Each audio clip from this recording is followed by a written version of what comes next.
lugar, daros las gracias a los que habéis asistido hoy a esta charla sobre memoria y sobre el libro de José Antonio.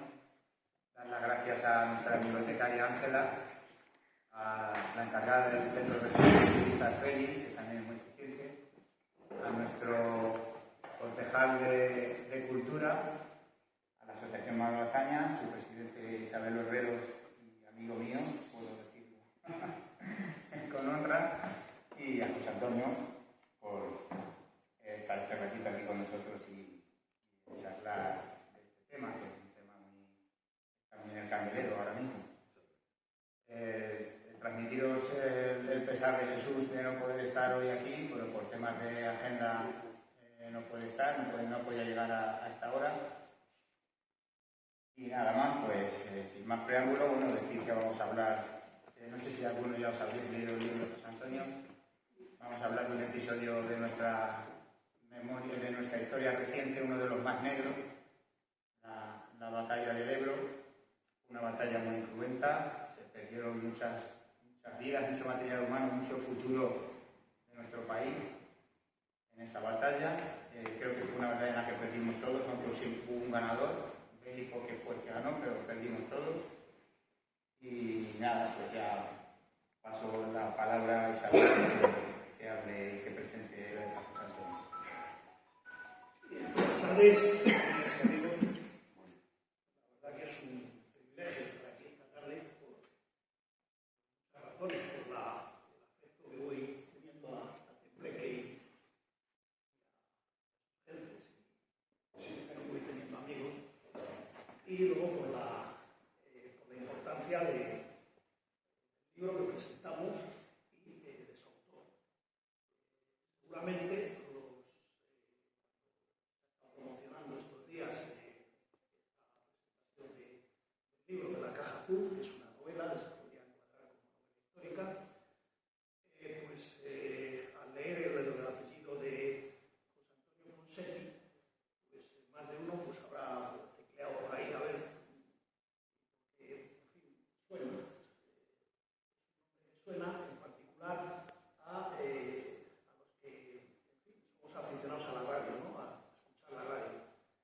Y José Antonio Ponseti pues, es uno de los grandes periodistas deportivos de nuestro país y también para otro tipo de aficionados, quizá simultanean también las dos aficiones, pues también dirige un programa en la cadena SER muy importante que es Ser Aventureros.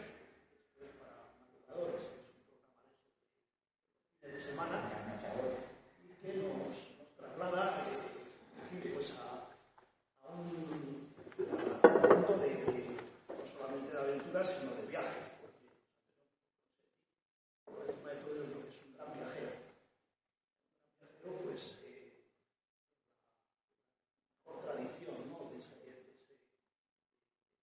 viajes que tiene un componente muy fuerte de descubrir cosas, de otras culturas, otros pueblos, otras gentes, etc. Bien, entonces también ha vivido durante unos cuantos años, vivió en Estados Unidos como corresponsal de comunicación y fundamentalmente la cadena SER. Es decir, es un locutor, un periodista radiofónico muy cercano, muy próximo, con una capacidad para llegar a la gente, traduciendo en algunos casos conceptos, sea en el deporte o sea en el mundo de los viajes, conceptos que están un poco enrevesados a un lenguaje sencillo. Pero lo que seguramente pues, nosotros no podíamos imaginar que como novelista, y más en un tema pues, que tiene mucho el componente personal, un poco autobiográfico. Y esto empieza con la búsqueda de un familiar desaparecido en la batalla del Ebro. La batalla del Ebro pues, es un episodio acaecido durante unos meses, de 1938, en un intento de la Segunda República por cambiar el curso de los acontecimientos, cambiar el curso de la guerra. Todos sabemos que, eso fue prácticamente imposible, porque aunque en ese momento pues, el gobierno del doctor Negrín y los jefes del ejército republicano ya han conseguido pues, salir del ejército de milicias y convertir el ejército de la República pues, en un ejército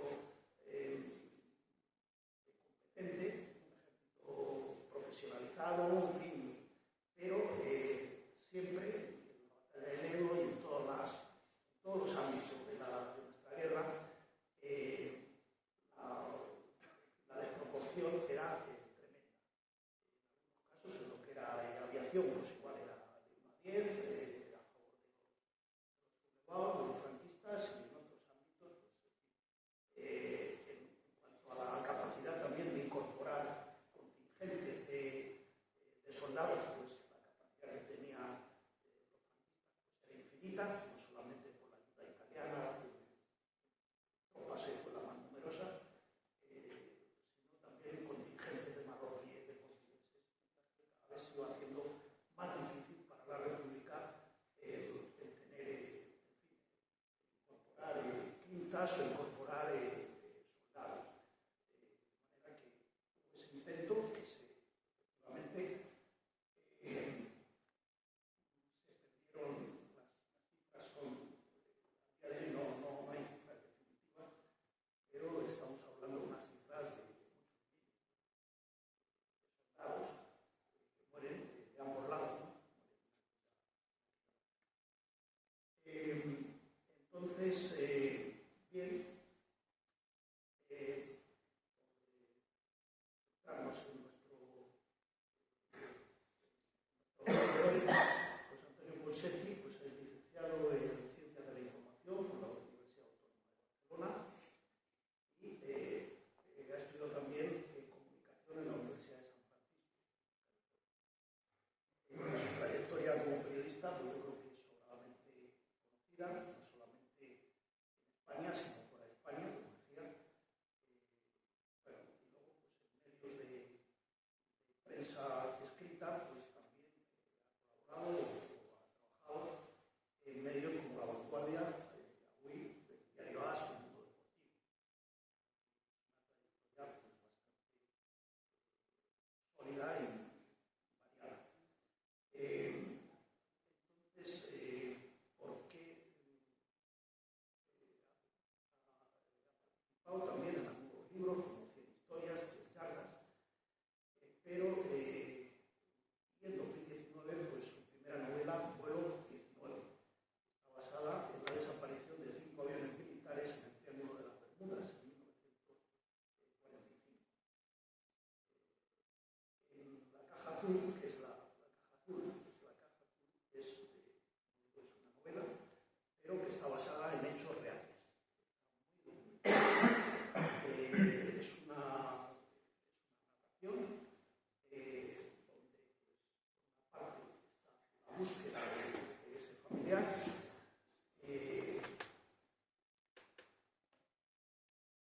Si vas a contar la novela, al final. Claro, no estar acojonado, digo, vas a ver tú. Claro, vamos a reventar esto aquí mismo ahora. No, vale. El paso del tiempo, porque se trata de la búsqueda, en definitiva, de uno de tus abuelos.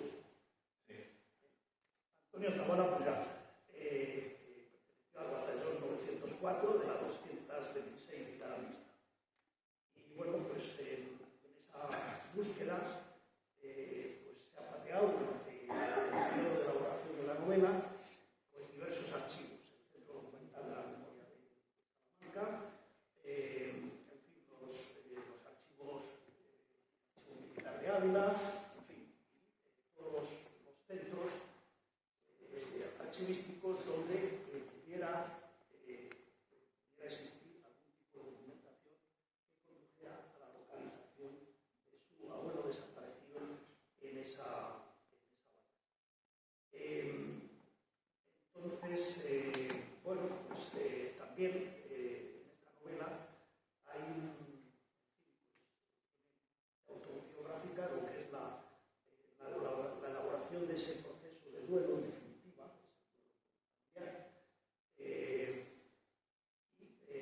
búsqueda, como otros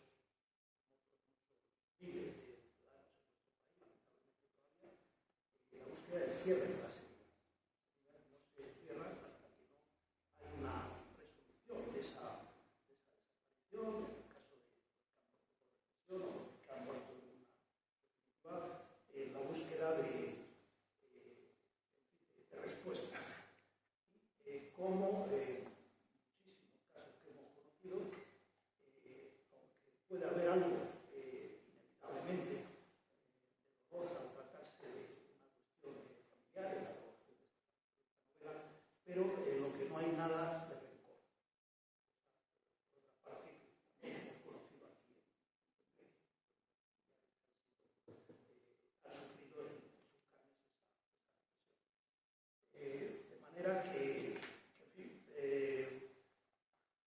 se reconstruye de manera novelada, pero con bastante documentación, lo que pudo ser esos últimos meses o días de vida de su abuelo. Quiere aportar esta novela, que aporta muchas más cosas. Yo creo que, pero bueno, eso ya dejamos que el autor nos cuente lo que crea que debe contar.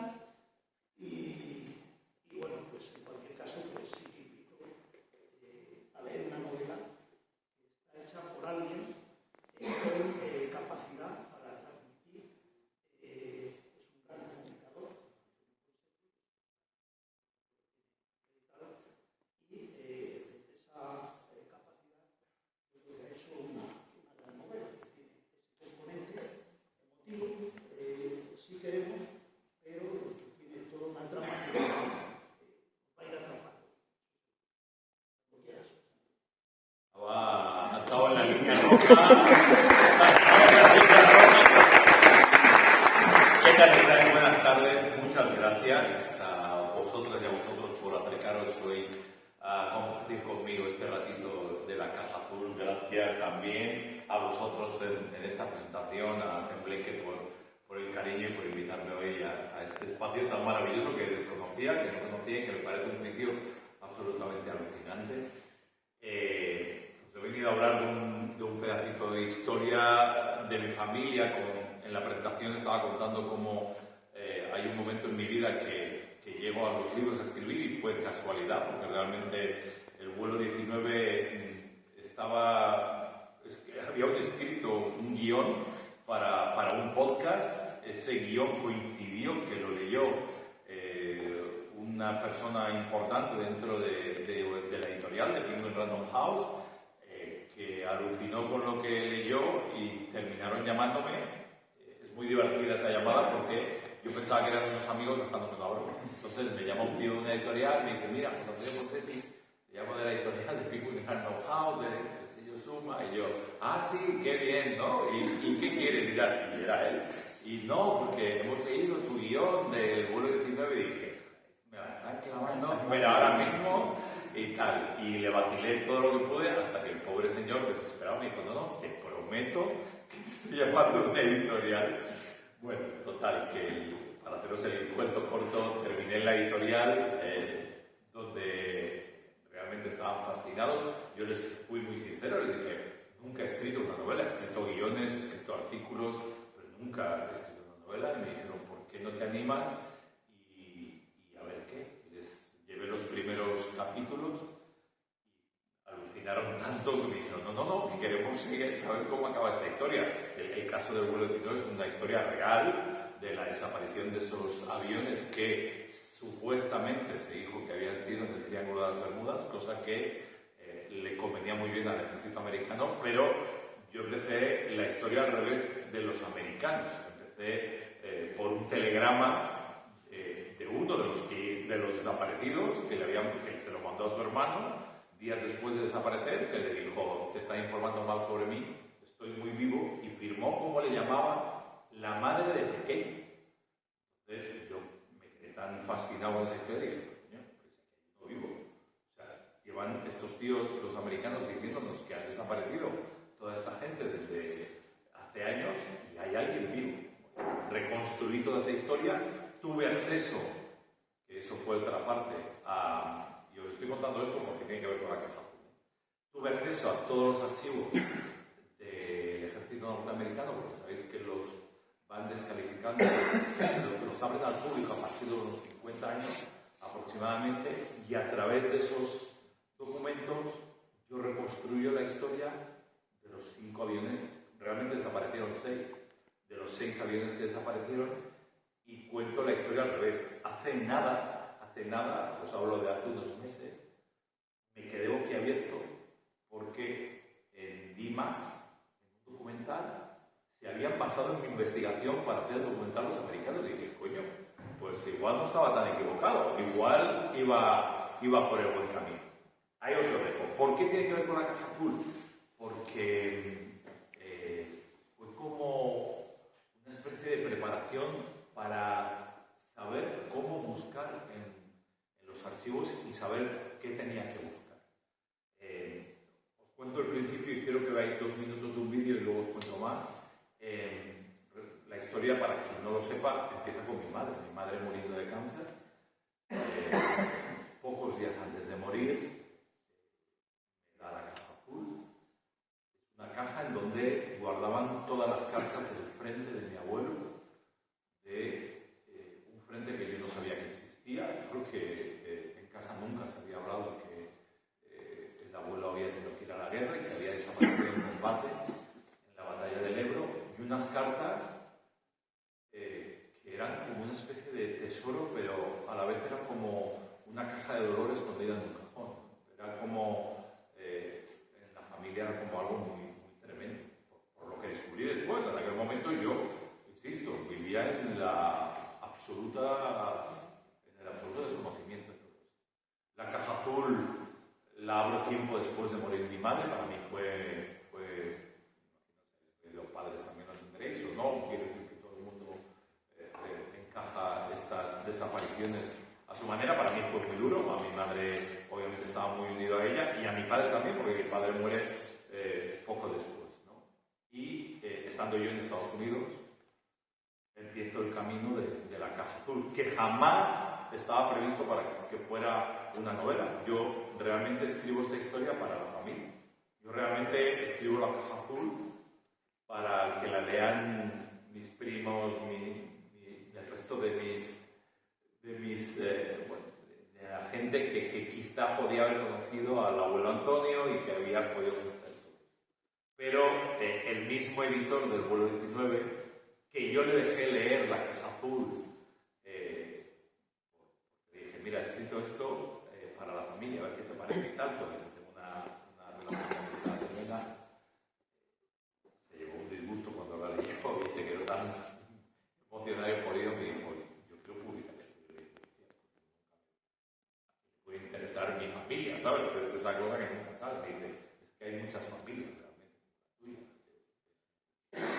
Entonces, antes de que continuemos y que os deje también la oportunidad a vosotros de que me contéis cosas, os quiero enseñar porque toda la historia de la caja azul, como estaba contando al principio, pasa en una zona muy concreta.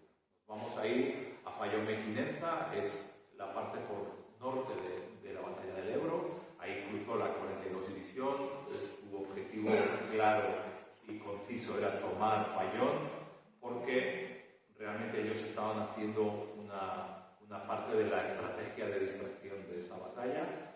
La 35, que cruzaba por el centro de digamos, la ofensiva del Ebro, era la que tendría que haber cruzado, continuar después de Gandesa, y se enredaron, metieron la pata, eso es otra historia, y cruzar hacia la derecha y llegar por detrás de la 42 a Zaragoza. Si hubiesen logrado eso, probablemente hoy en día estaríamos hablando de otra historia. No lo lograron.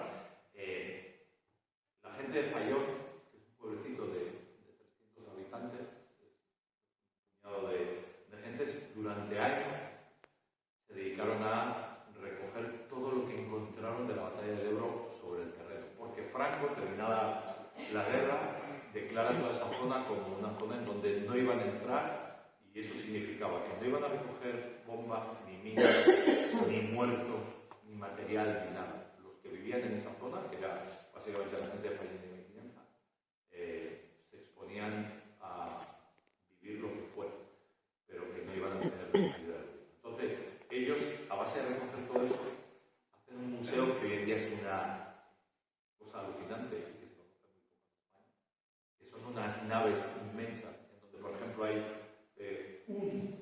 de los que solo quedan 3 en el mundo, de los que trajeron los alemanes. Hay otro en Londres y otro en Nueva York, y que por cierto funciona. No solo eso, hay muchos más cañones, armas y todo. Y cuando entras al museo, lo que te encuentras para situaros en esa zona es esto que vais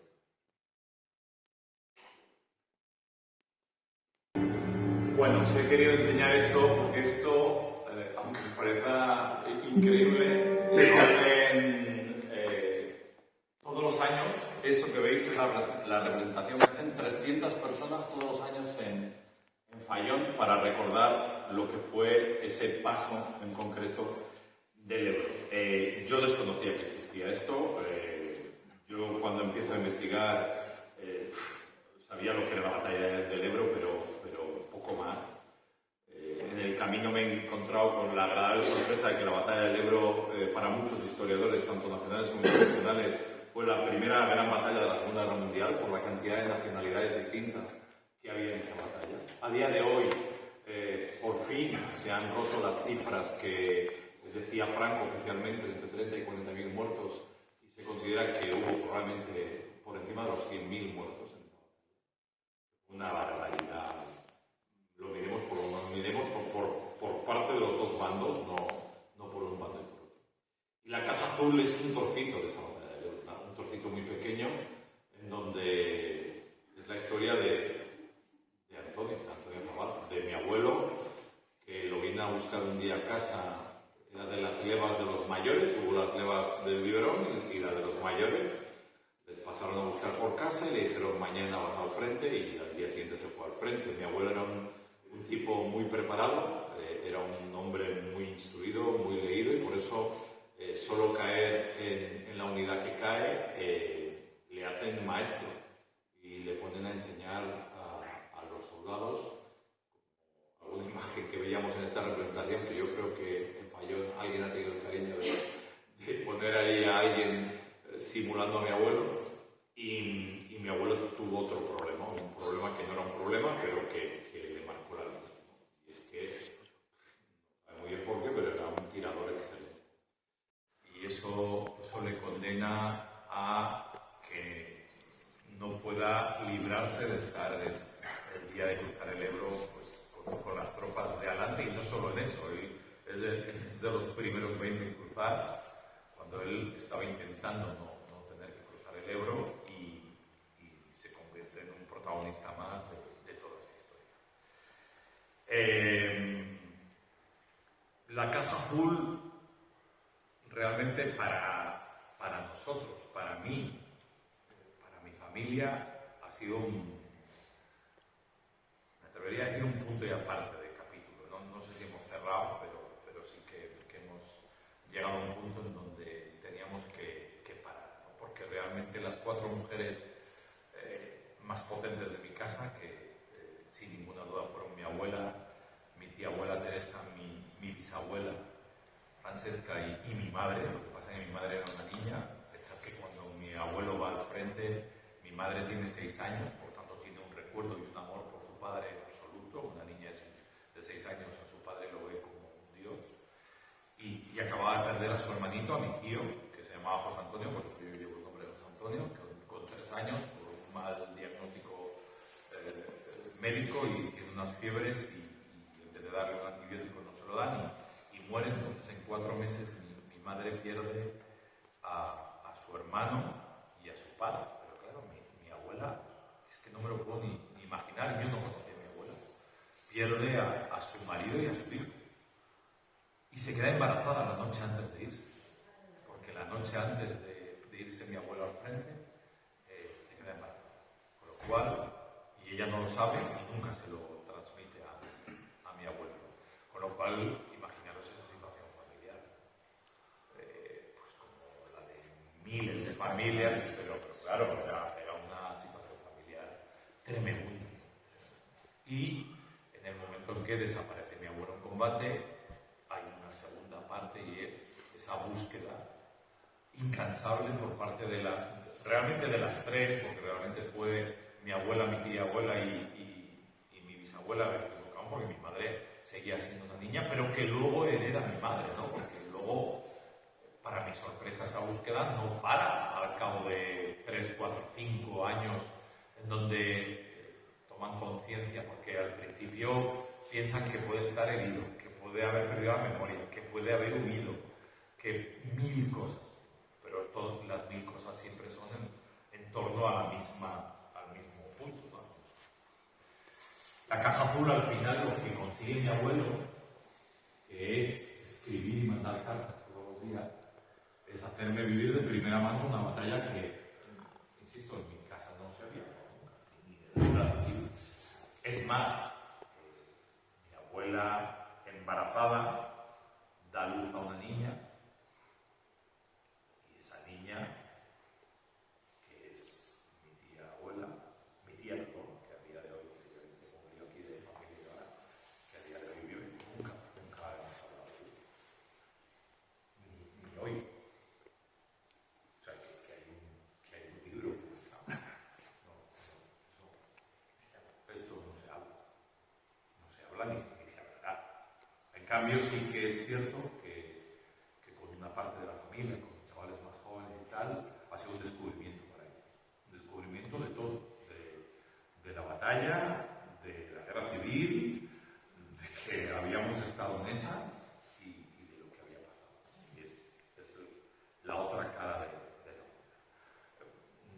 Siempre he tenido la duda de si he hecho bien o mal publicando la caja azul, porque nunca sabes si de verdad ha ayudado o no ha ayudado, pero la sensación que tengo es que mucha gente se ha visto reflejada en otros casos que nada tienen que ver con la batalla de Ebro, porque ha habido mil cosas más, o con otras historias de la guerra civil, y esto me ha llevado incluso a hacer 2 programas especiales de la radio precisamente en esa zona, en Fayón, con mi sorpresa espectacular de que este año se habían apuntado más de 1.200 oyentes para acompañarnos, que tuvimos que poner freno porque no podíamos entrar todos. 600 ha sido más o menos el 500, 600 ha sido el tope, y ahí hemos estado. Sé que muchas de vosotras me queréis hacer preguntas porque sé que habéis leído la caja y que os quedan algunas dudas. Que otros creéis que este es un capítulo más, y lo es, de nuestra historia. Si algo me ha quedado claro después de todos estos años de investigar y de escribir y de llorar, porque lloré mucho al principio, sobre todo abriendo la caja, porque era como mi madre ahí, y era como, y ahora como me como yo esta. Fue tremendo, pero he llegado a la conclusión de que, por ejemplo, del cruce del Ebro, de la batalla del Ebro, este año van 86 años. 86 años después, no podemos estar en el que estamos. O sea, esto es un capítulo cerrado. Mi generación ya no nos suena lejos, pero la generación de mis primos y tal, ya lo ven lejísimos. Entonces, no puede ser que sigamos poniéndole muros a la historia y que no cerremos el capítulo de la guerra civil y que no saquemos a la gente de donde están, de las fosas comunes o de las tumbas en donde están, y de que no se hable esto con normalidad, ¿no? Me decían el otro día en el programa en Fayón, que estaba entre ellos Nacho Ares, que es un historiador que también tiene un programa en la radio, me decía, estoy alucinado porque has conseguido que aquí la gente de los 2 bandos hable con normalidad de algo que fue una barbaridad.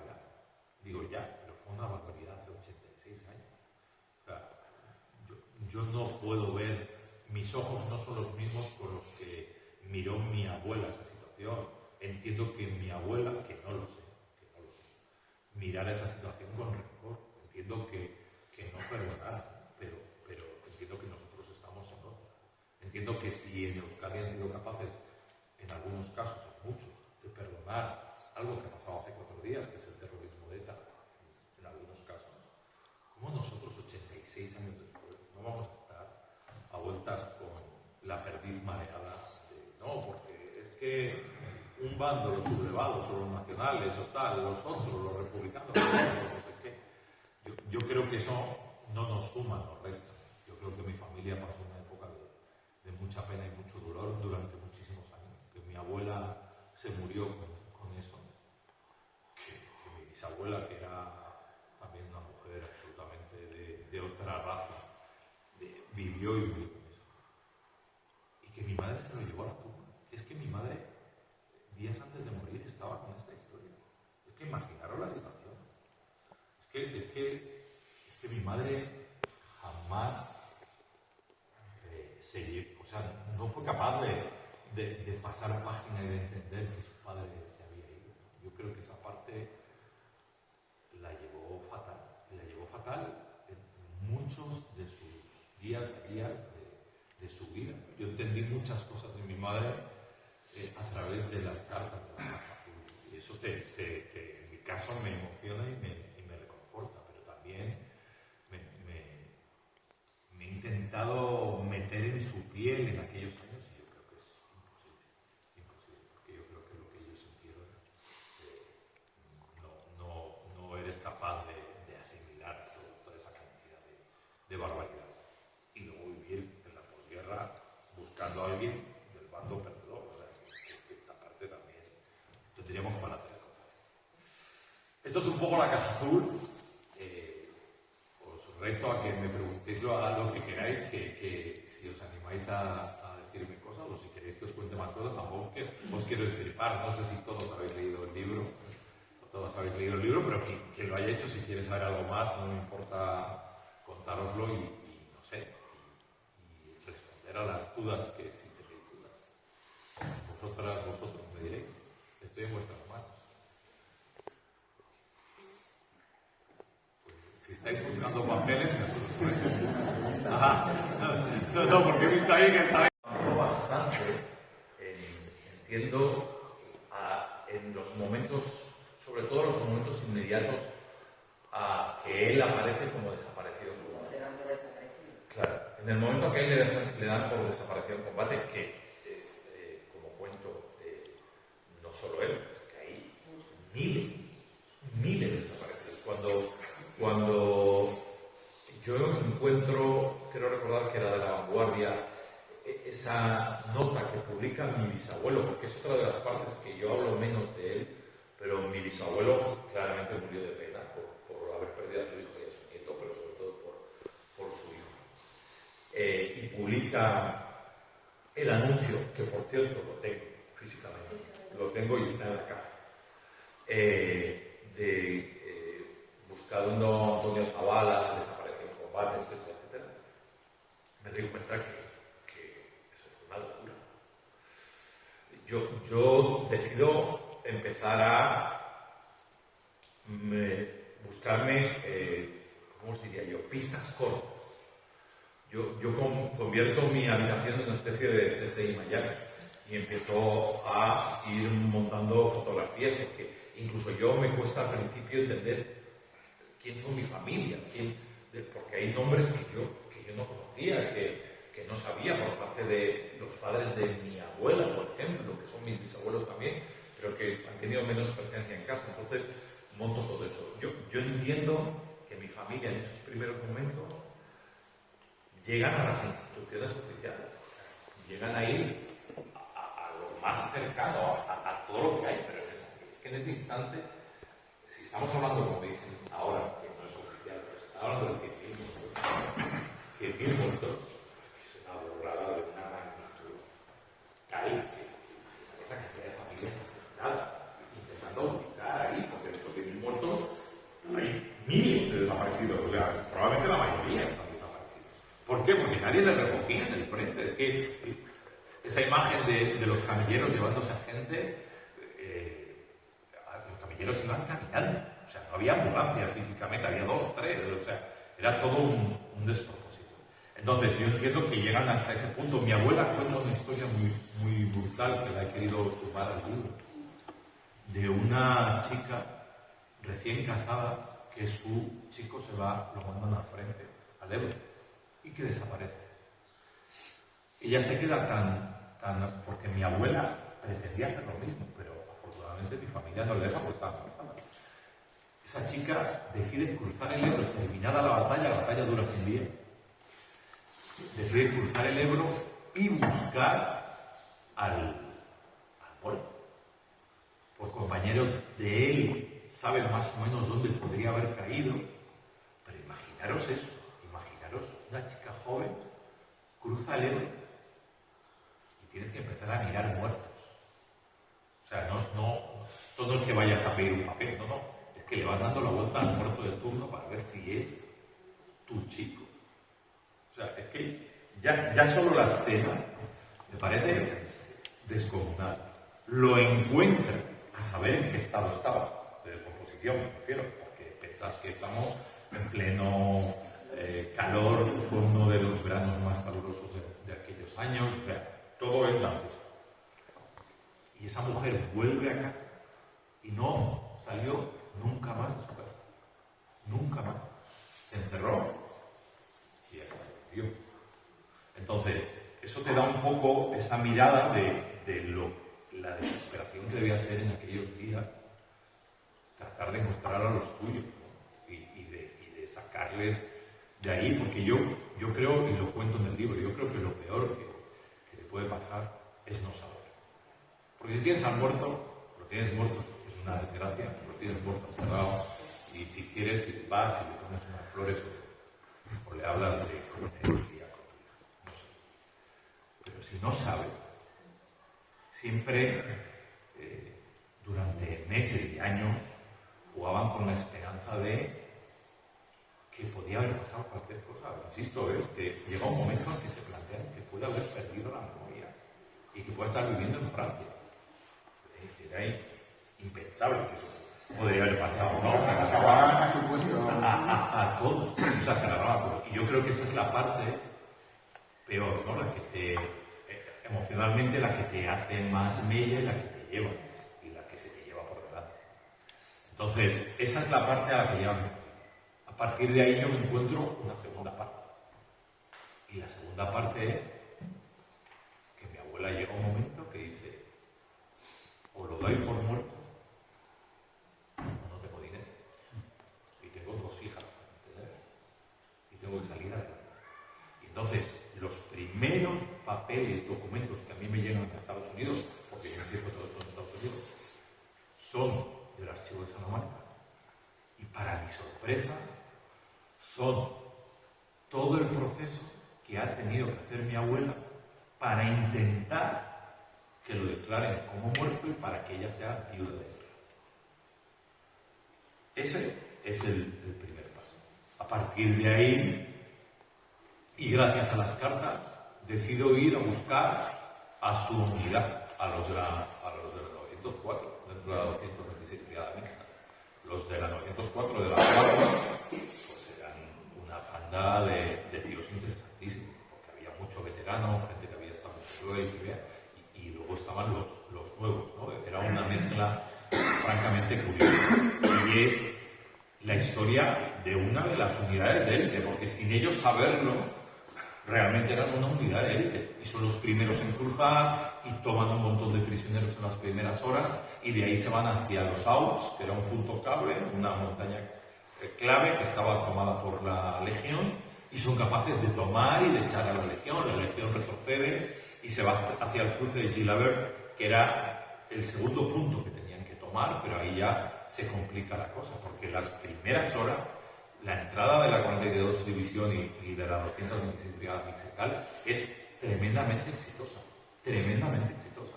El problema es que no reciben la ayuda, la historia, que eso se les complica a partir de que van pasando los días. Y luego está la historia del agua, porque mucha gente dice, bueno, el Ebro, ¿por qué no vivían del Ebro? No, porque el Ebro estaba lleno de muertos y de bombas y de los ácidos, y era agua contaminada. Quedaban 2 zonas en donde había 2 embalses, charcas, o como queráis llamar. Una en un alarde de cagada monumental la vuelan los sublevados porque creen que para que no la tome el enemigo, y se dan cuenta que luego se han quedado ellos sin agua, por lo cual solo queda una, la del Señor, y están en un lado unos, en el otro lado los otros, y el agua por el medio, y de lo que se trata es de intentar coger agua para poder llevarlas a unos y a otros. hacen muchas cosas. En esa ponen a prisioneros a cruzar con las cantimploras, cuando rellenan el agua se los cargan en ese momento para desmoralizar. O sea, no se los cargan antes de, sino que dejan los dos bandos, a unos y a otros que cojan. Bueno, ahí se resume un poco la historia del agua, que es algo clave. Luego, cosas que discutir a posteriori que no te las explican. Por ejemplo, una de la mayor cantidad de latas que reparten entre, por ejemplo, el lado republicano son latas de anchoas. No me jodas. Para que te digan agua. O sea, no me jodas. ¿Cómo que latas de anchoas? Muertos de hambre y comiendo anchoas que debían estar saladas como lo más. Pero o eso o nada. Y claro, te comías las de anchoas y ¿qué bebías? O sea, era todo un despropósito. Era todo un despropósito. Y fue todo un despropósito. Entonces, yo avanzo más porque empiezo a mirar, digamos, alrededor de mi abuelo. Porque a mi abuelo, Llegas a un punto que... claro, mi abuelo está desaparecido. O sea, yo hasta donde pueda llegar, desaparecido. Si no he tenido la suerte en el camino de que abriendo alguna fosa, es cierto que hay una investigación muy fuerte que hago a nivel hospitales de retaguardia, cosa que también había hecho mi familia. Porque la única esperanza era que si había caído herido, estuviera en un hospital. Y que ahí sí que pudiera, si no estaba vivo y estaba muerto, pues en las fosas que abrieron en Almatret y en los alrededores. Eso tampoco me llevó a nada, salvo a conocer la historia paralela de un médico que intenta salvarle la vida a mi abuelo. Cuando digo intenta salvarle, intenta quitar del frente, porque resulta que era amigo de mi abuela. Es una historia paralela que no os la quiero desvelar. Si os apetece leer el libro, si no os la habéis leído, ¿no?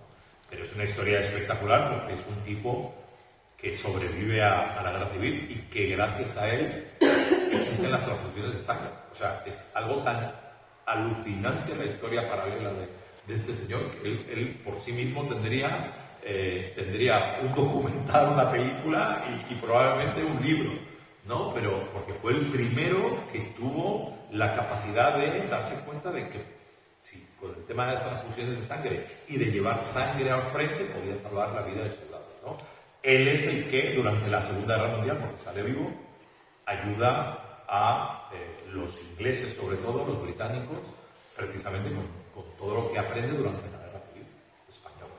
Y luego me queda la tercera pata que es la mala suerte absoluta. El capitán de la unidad de mi abuelo sale vivo del libro y es quien escribe a mi familia y quien le cuenta lo que cree que le ha pasado a mi abuelo. Este tipo huye a Francia, como tantos españoles, como los que luego forman parte de la 9, de la unidad también de élite de españoles durante la Segunda Guerra Mundial, termina en un campo de concentración, desafortunadamente, al lado de Mauthausen, y es uno de los asesinados por los nazis. Si ese señor hubiese sobrevivido, probablemente habríamos sabido mucho más. Probablemente. Pero hasta ahí. La cosa que quería yo preguntar. Dale. Claro, los vencedores del régimen franquista hacen su proceso de búsqueda de desaparecidos, de exhumaciones, de eso. Quien se ha acercado un poco a este tema sabe que destinaron muchísimos millones a hacer eso. La inmediata correcta. El efecto de dar pensiones, estancos, administraciones de lotería, etc. Eso es más o menos conocido.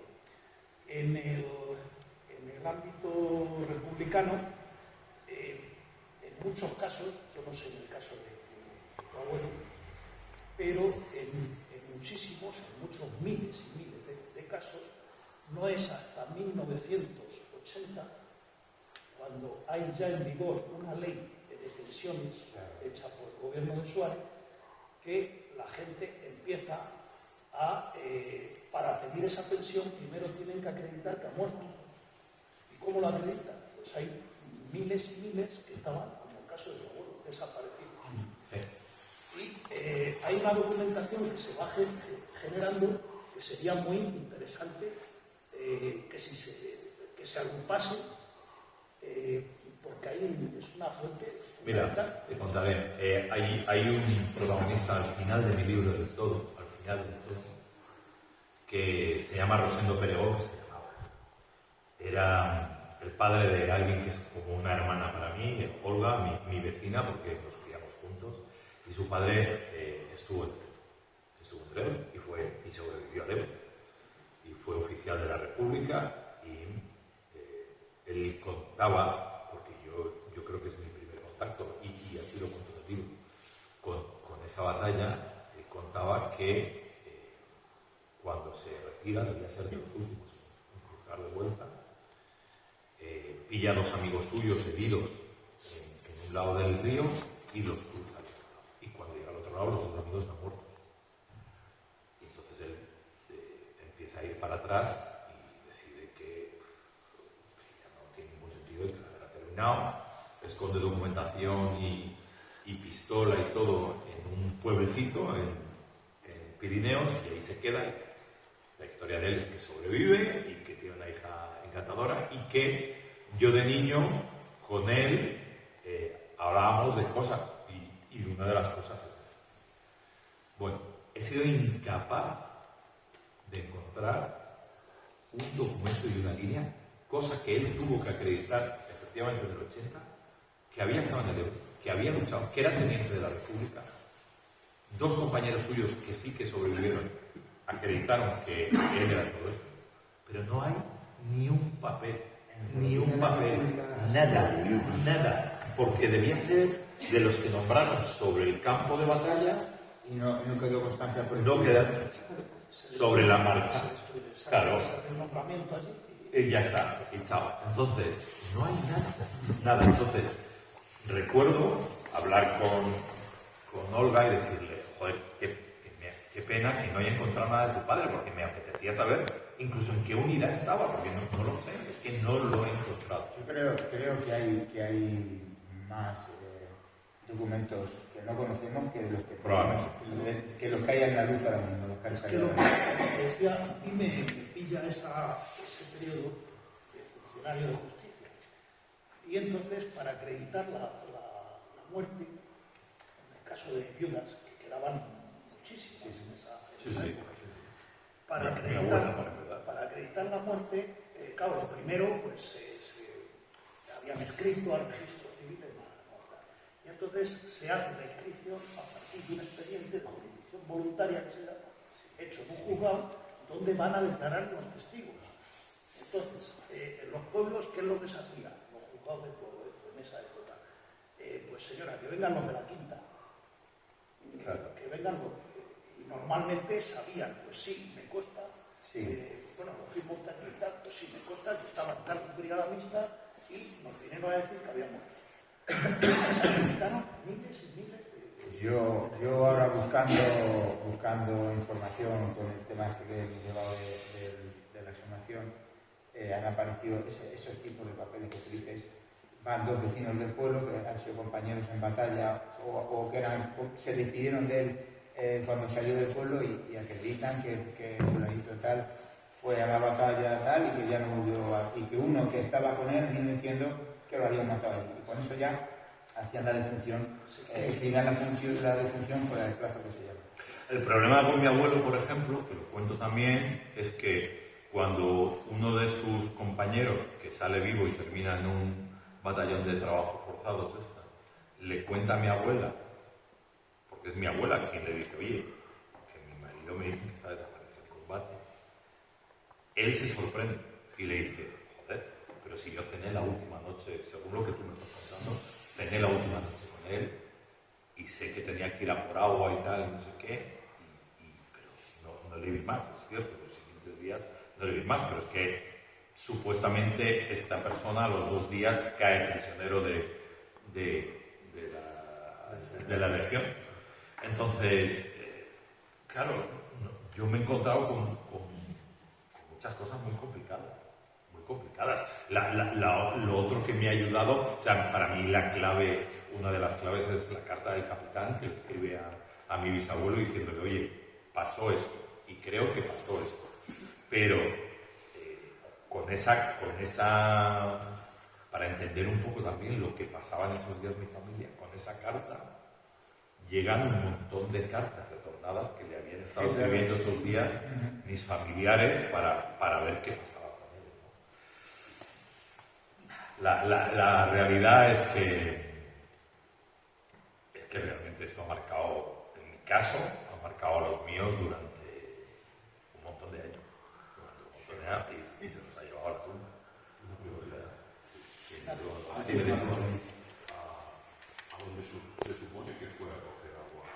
Sí, Bueno, yo cuando... ¿Han hecho algún tipo de averiguación a través de detectores de metales? Por ejemplo, hemos estado hace poco en Amorebieta y en todos los montes, con la batalla para la toma de Bilbao, la Fundación Aranzadi van los detectores de metales para ver dónde hay budaris, o dónde marca. Sí. Se supone que ellos hacen una señalita y buscan a ver si hay cuerpos o no. ¿Se ha hecho ese tipo de trabajo en la zona donde se perdió, o donde perdiste la pista? ¿Se puede hacer? ¿Está suficientemente lejos como para que no lo hayan limpiado y lanzado? No. Es muy fácil de acceder hoy en día. Hay una carretera muy cerca. Os voy a contar una historia que es perpética. Yo decido hacer lo que hizo mi abuelo. Me pongo en contacto con la gente mayor, no conozco a nadie. Llamo a la biblioteca, me pone en contacto con Aitor García, que es un historiador espectacular, un chaval joven con unas ganas y que está haciendo un trabajo brutal. Y le cuento quién soy, qué quiero hacer y que quiero buscar el Ebro. Y me dicen todos, desde el Ayuntamiento Mayor, que el alcalde, por cierto, es del PP, es un tío encantador. No, lo digo porque en Aragón sabéis que se han puesto a cargar ahora la ley de la memoria. Van y vienen. Sí, van y vienen. La gente del pueblo que la vivía. Claro. Voy y venga, hacemos todo el Ebro. Cruzo todo el Ebro, estoy en los Auts, cruzo el río en Yaú, que es con la lancha que ellos tienen, veo todo, estoy en las trincheras, hago todo y me dice Aitor, vamos a la balsa del Señor. Y te explicaré el por qué, cómo y lo que relatas en tu libro para que lo veas en directo. Y voy a la balsa. Entonces me quedé impresionado porque me he imaginado de otra manera, pero me quedé impresionado. Ya la versión que hay en el libro es cuando ya he visto la balsa de verdad. Y entonces le hago esa pregunta. Y digo, oye, tío. Me dice, no, te voy a contar una cosa. Aquí está prohibido los detectores de metales. Por ley, si te ven con un detector del coche o llevas un detector, Por el pollo, además. Será el tema del pollo, ¿no? Claro. Pero. Que te den un permiso por Claro. Y entonces ellos tienen que gestionar esto. Pero recuerdo que Aragón ha vivido y está viviendo un sinfín de ahora sí, ahora no, ahora sí, ahora no.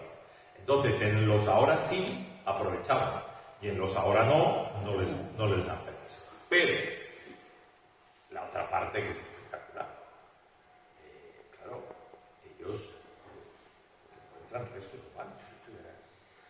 Eso sigue pasando. Hay una historia que os contaba a vosotros antes a nivel personal. A finales de los 50, 60, Franco decide que todo eso va a ser zona de frutales y regadíos y empiezan directamente a desenterrar a los muertos. Ya hay unos que se van hacia el Valle de los Caídos, que por cierto hay un montón de denuncias ahora puestas, y hay otros que directamente van al río o al arranque, porque son las órdenes que dan para poder plantar ahí peras, plátanos y lo que sea. No son peras ni plátanos, por cierto hay unas cerezas espectaculares, pero para plantar. Entonces ahí, claro, se pierde mucha referencia de mucha gente. Entonces, con que la memoria, hasta hace 4 días, no había opción a hacer pruebas en Aragón de ADN, lo que hacían los muchachos era cruzar el Ebro, dejaban los huesos en Cataluña, que sí que se puede hacer pruebas, volvían, llamaban a la policía, oiga, que hay unos huesos debajo de un árbol. Iba la policía, los Mossos, cogían los huesos, hacían prueba de ADN, no os preocupéis, que son de unos milicianos, de unos milicianos, espere, dígame. Y entonces les daba todos los datos porque ellos no podían hacer esas pruebas de ADN. Ahora sí, ahora ya. Entonces, ha habido muchas cosas. Es que ha pasado, por eso os digo que 86 años después, que estemos en esta. O sea, Yo creo que para ese fin libros como el tuyo ayudan mucho y hacen a gente que se puede... que tiene que haber muchas cajas azules en muchas casas. vamos. Y Esa ha sido una gran y les sorpresa. hace de verlo con cierta naturalidad y eso, y ven que este tipo de cosas no se hacen con revancha ni con acritud, sino que es tú personalmente cerrar una etapa o intentar cerrarla y luego pues darnos a conocer para que los que tengamos una situación parecida podamos saber por dónde andarnos o por dónde seguir. A raíz de esto que hemos hecho aquí, estamos en Tembleque, estamos pensando en crear una asociación memorialista aquí en el pueblo y porque, mira, en dos semanas me han llegado 3 mensajes de gente que tiene desaparecido que si los podemos ayudar, que si puedes investigar, que Claro. y eso antes era hace Impensable. hace un año o 2 que Impensable. no te llegaba eso. Pues La última es un escritor, ha escrito un libro, es que ahora no me acuerdo cómo se llama el pueblo, en Guadalajara. Han abierto una fosa y al lado es una fosa de un hospital militar. Y ha aparecido un paisano nuestro, un paisano de Tembleque. Me mandó el nombre y ahora pues a buscar a ver si... La cosa es, me dicen que si encontramos alguna familia, porque para el tema del ADN y tal. Con que eso, mira, eso fue anoche. O sea, que estas Sí, cosas, sí. este tipo de cosas, aunque sea en pequeña escala, ayuda mucho a la gente que ha tenido ese dolor que tú has tenido en tu familia, o ese silencio, pues cura vidas. Sí, porque además, pensad una cosa, estoy hablando todo el rato del abuelo Antonio, pero por parte de mi padre, mi abuela era aragonesa, que es donde me viene ahí la rama aragonesa, era Frauca de apellido, y la abuela contaba lo de la heroica y la bolsa en Pirineos, y que probablemente nunca lo dijo, pero que había alguien de los nuestros ahí metido y que además debía ser de armas tomar, porque ya ni terminada la guerra nos dijo quién de nuestra familia estaba metido en la heroica, que os recuerdo que la heroica le dan caña a los sublevados en toda esa zona de Pirineo, evacúan los pueblos, cruzan a Francia y la mayoría de ellos, hay unos que no, pero la mayoría de ellos cruzan a Cataluña y están en la batalla del Ebro, por el otro lado, vuelven y participan en la ofensiva otra vez contra los sublevados. O sea, estos debían ser unos tíos que todos eran montañeses y que eran de madera, pero de la buena. Entonces, el silencio es total por todos lados, porque no es que haya unos que sí y otros que no, es que es total. Y luego me he encontrado en toda la investigación de lo que tú decías, a mucha gente del bando de los sublevados buscando a desaparecidos suyos, porque a pesar de que Franco supuestamente perdonadme, o sea, mandos y gente de familia noble, estos están todos localizados, pero luego hay un montón de gente que le tocó pelear y que a lo mejor había luchado en los soldados, que están en cosas comunes y no saben ni dónde están, Me encontré una familia creo que eran unos italianos, una familia italiana buscando a alguien, a un italiano. ¿Sabes? Que sí, que lo que te pasa a ti le pasa a mucha gente. Y en los te dos vas bandos. encontrando gente por el camino En los que dos te bandos. alucina. Sí. ¿Alguien le tiene alguna inquietud más? Ha vuelto a buscar más papeles sobre todo. Ahora están apareciendo muchos papeles. He seguido, tengo esto abierto, tengo la caja abierta, pero me pasó una anécdota descomunal que ni se me había ocurrido. Me hacen en el periplo este de ir de pueblo en pueblo, como digo yo, que vamos con el Caja Azul. Llego a Bilbao y me hacen una entrevista para la televisión, no recuerdo el medio, creo que la televisión vasca y tal, pero me la hacen en el edificio que tiene el gobierno vasco para el tema de la memoria y que hacen un trabajo bestial. Exacto. Y terminó la entrevista, se me acerca una chica, se me presenta y me dice, Juan Antonio, ¿tu abuelo era Antonio Zavala? Y le digo, sí. Y me dice, coño, es que todos los Zavalas son de aquí. Por tanto, a buscar buscarlo en los archivos bancos. Claro, se me cayeron, perdóname la sinceridad, los huevos al suelo. Dije, ¿en qué momento no se me había ocurrido que, claro, que Zavala a lo mejor lo tenían controlado en otro lado? Y ahí está el proceso.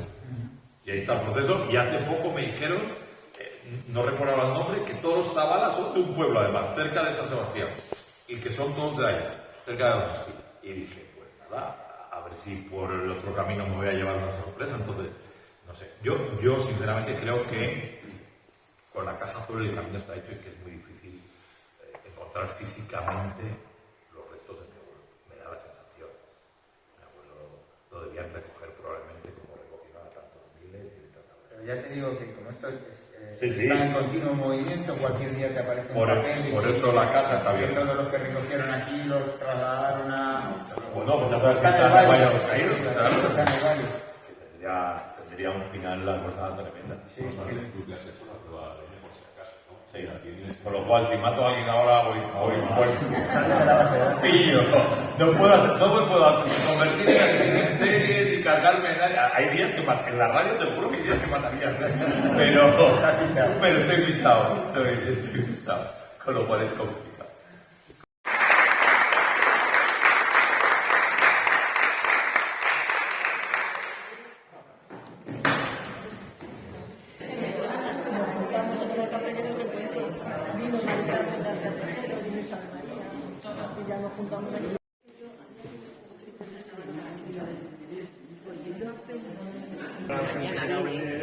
Venga, vale.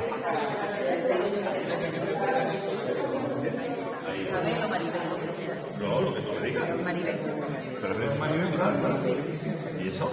Y eso pues porque soy Isabel de puertas para afuera. O sea, cuando veo que hay un telegrama y luego también para telegrama veo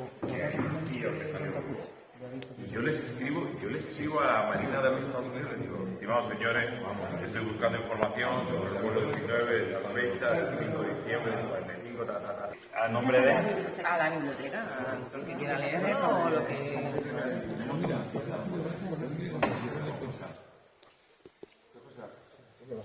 Con Vicky.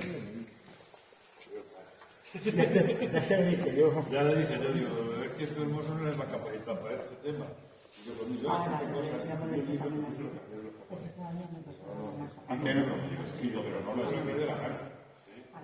Aunque no lo parezca, es el que más tiene información fidedigna es Fernando. Total, que terminé contactando a la familia del desaparecido. Y ya no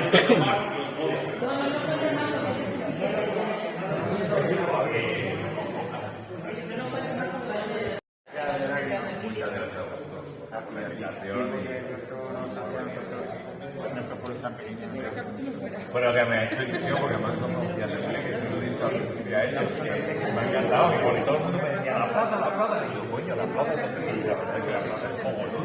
es cojonuda. Y me han dicho, está tomando ahí un cafecito y me estaba ahí, estábamos.